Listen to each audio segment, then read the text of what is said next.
મોટાભાગે ક્લાસ 1 અધિકારીઓ જે હોય છે તેઓ લોકો માટે જ કામ કરતા હોય છે. વાત તો લોકોના ભલાની કરતા હોય છે, પણ લોકોની સાથે થોડું અંતર રાખતા હોય છે.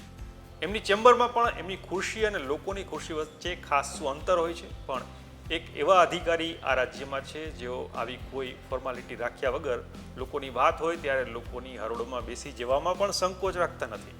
એ અધિકારીની વાત લઈને આવ્યા છે છોટાઉદેપુરથી અમારા રિપોર્ટર રેહાન પટેલ. એની વાત કરવી છે આ વિડીયોમાં.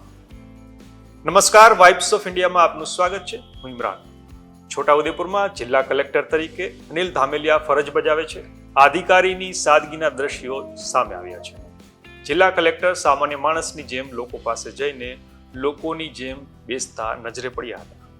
કલેક્ટર અનિલ ધામેલિયા જેઓ છોટાઉદેપુર જિલ્લાના અલગ અલગ ગામોમાં ખુદ જઈને લોકોની રજૂઆત છે સાંભળે છે, એ સમયે તેઓ એક સામાન્ય નાગરિકની જેમ લોકો પાસે જઈને લોકોની જેમ નીચે બેસી જાય છે.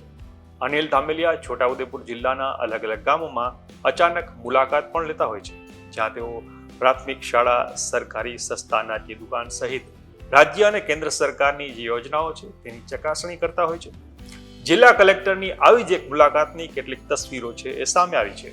તેઓ એક ગામમાં પહોંચ્યા હતા જ્યાં સામાન્ય માણસની જેમ સંબંધિત વિભાગના જે અધિકારીઓ છે એમની સાથે નીચે બેસી ગયા હતા અને લોકોની રજૂઆતો છે એ સાંભળી હતી. જિલ્લાના એક ટોચના અધિકારીને પોતાની નજીક બેસીને આ રીતે પોતાની વાત સાંભળતા જોઈને લોકોને પણ નવાઈ સાથે આનંદની લાગણી થઈ હતી.